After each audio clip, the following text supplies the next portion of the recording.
سلام دوستان، بریم سراغ یه فیلم جذاب. این دختر سیانا MMA کاره، همش توی باشگاه تمرین میکنه.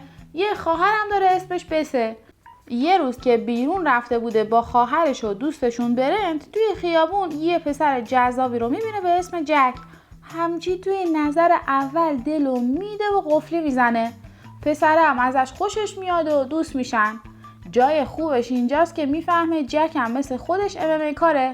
شروع میکنه با هم تمرین کردن و بین تمرین یه دورم برای تقویت عضلات موز و کلوچه‌شون میرن توی کار هم.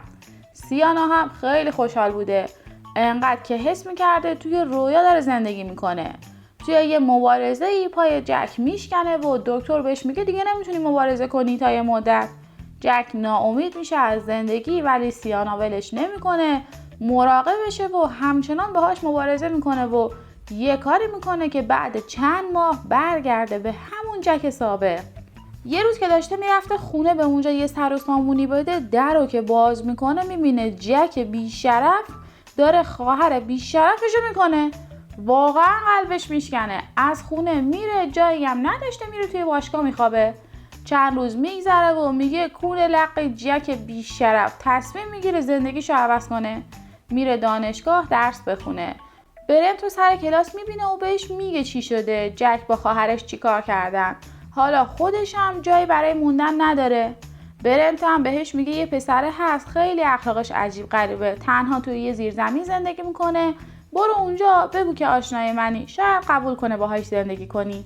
اینم میره اونجا، در رو میزنه، یه پسری میاد دم در، چشش که میفته به هیکل پسره میفهمه که اینم MMA کاره. بهش میگه ببین منو برنت فرستاده، جایی هم ندارم بمونم، بذار بیام همخونه‌ت شم، اجارهشو کار میکنم میدم بهت. پسره که اسمش کیدنه بهش میگه من نه حال همخونه دارم نه اجاره میخوام، در روش میبنده. اینم برمیگرده باشگاه، میبینه به زودی قراره یه مبارزه بشه بین جک و یه پسر دیگه. عکسو که میبینه میفهمه حریف جک کیدنه. شب میره مبارزه رو ببینه که جک اونجا میبینش و میاد سراغش و بهش میگه بیا با هم دیگه باشیم، من اشتباه کردم. که اینم بهش میگه گوه خوردی، اشتباه کردی، انش میکنه و میره. برنتو میبینه اونجا که بهش میگه کیدن داداشمه ولی ناتنیه، خانواده ما اینو به سرپرستی گرفتن. مبارزه شروع میشه و میرسه به جای حساسش که یهو پلیس سر میرسه و همه فرار میکنن میرن. سیانا هم که جایی رو نداشته بره توی ایستگاه اتوبوس میخوابه. صبح میشه میگه یه بار دیگه شانسمو امتحان میکنم. میره سراغ کیدن و بهش میگه ببین بذار من بیام همخونت بشم، در عوض همه فوتوفنای مبارزه کردن جک رو بهت یاد میدم که دفعه بعد برینی بهش وسط رینگ. اینم میبینه پیشنهاد خوبیه و قبول میکنه. با کیدن میره خونش. صبحم میخواد بره دانشگاه که یه دختره رو میبینه اونجا، با هم دیگه دوست میشن و میفهمه هم دانشگاهیشه، توی یه ساختمونم زندگی میکنن. وقتی برمیگرده خونه، خواهرش رو توی کوچه میبینه که داره لبای جک رو میبوسه و معلومه 5 میل دیگه سر تخت بهش میده. سرش داد میزنه میگه بدبخت منو ببین، میذاره درت ولت میکنه ها، آشغال که هستی، حداقل برای خودت ارزش قائل شو. فردا صبح که میخواد از خونه بره بیرون، میبینه کیدن براش پول گذاشته روی میز.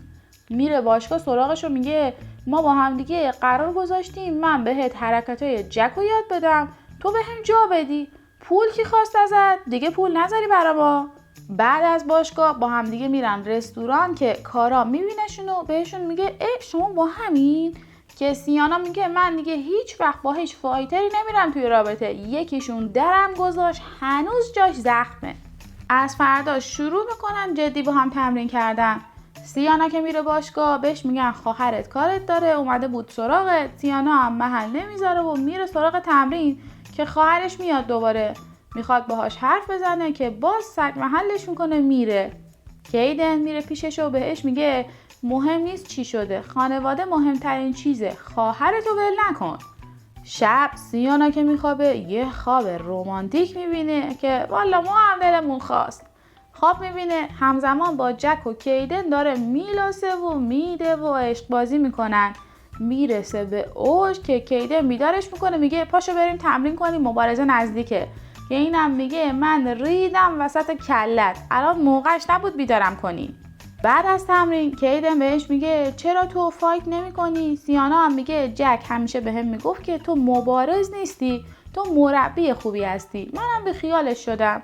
که کیدن میگه جک گوه خورد، کاری رو انجام بده که دوست داری، مهم نیست بقیه چی میگن. شب که با هم رفتن بیرون، جک میاد سراغشون و دوباره میخواد سیانا رو راضی کنه که باهاش باشه، که سیانا هم میزنه به سیم آخر و با چوب میفته به جون موتور جک و دمارشو در میاره. بعدم فرار میکنه میره. توی خونه سیانا برای اینکه یکم ریلکس کنه رنگ میخره، همه در و دیوار خونه کیدن رو رنگ میکنه نونوار بشه. چند مدت از موندن توی خونه کیدن گذشته، حالا دیگه کیدن ازش خوشش میاد و حسابی به هم دیگه نزدیک شدن و شوخی میکنن و همش با همن.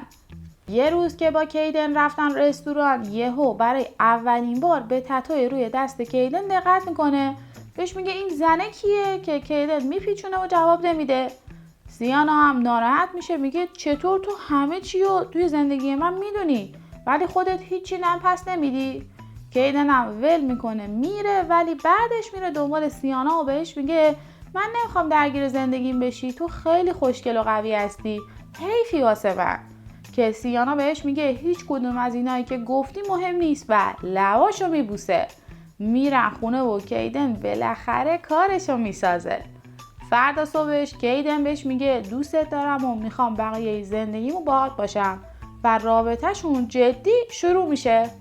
چند روز بعد سیانا و کیدن میرن مهمونی که جک میاد اونجا و اینا رو که میبینه گونش میسوزه. به کیدن میگه بدبخت اینطور نمیخواد، هفته دیگه مبارزه کنیم با هم، مثل آشغال میذارت کنار. کیدن محل نمیذاره بهش که جک آخرین ضربه رو بهش میزنه و بهش میگه تو یه آشغالی که مادرتو کشتی. اینو که میگه با هم دعواشون میشه و همدیگه رو مثل سگ میزنن. کیدن هم به سیانا میگه این زنه که روی دستم تتو کردم مادرمه، مست بودم سوار ماشین بود رانندگی میکردم که تصادف کردیم اون مرد. ولی همه اینا به کنار، این که تو هنوز با جکی و اونو میخوای رو نمیتونم ببخشم و باهاش کات میکنه. سیانا هم هرچی میخواد بهش بگه که اشتباه میکنه این قبول نمیکنه و میره. روز مبارزه میرسه، سیانا میره اونجا و همه مدت فقط کیدن رو تشویق میکرده و نگرانش بوده. کیدن جک رو میزنه میفته زمین و بلند نمیشه، که سیانا میپره داخل و کیدن رو میبوسه و بهش میگه بهت افتخار میکنم که برنده شدی.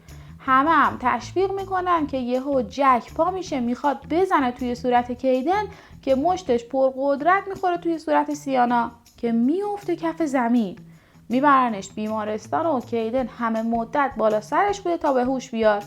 وقتی به هوش میاد میبینه بس و برن بالا سرشن و خبری از کیدن نیست، ولی براش یه نامه نوشته که مواظب خودت باش، تو لیاقت بیشتر از اینا رو داری، ما نمیتونیم بیشتر از این با هم باشیم، تو به خاطر من آسیب میبینی. اینم نامه رو میخونه و گریه میکنه. جک هم میاد بیمارستان ملاقاتش و میگه ببخشید به خاطر اینکه اذیتت کردم. سیانا هم میبخشش. از بیمارستان که مرخص میشه میره خونه کیدن و توی تنهایی به خاطراتشون فکر میکنه. ناراحته که اون از جک اینم از کیدن. تصمیم میگیره دوباره سر پاشه، میره باشگاه و تمرین میکنه و زندگیشو از سر میگیره، تا اینکه یه روز کیدن دوباره میاد و بهش میگه خوشحالم سر پا شدی، منم میخوام باهات بیام دانشگاه درس بخونیم و دوباره با هم تمرین کنیم، و دوباره با هم رابطه‌شون رو شروع میکنن.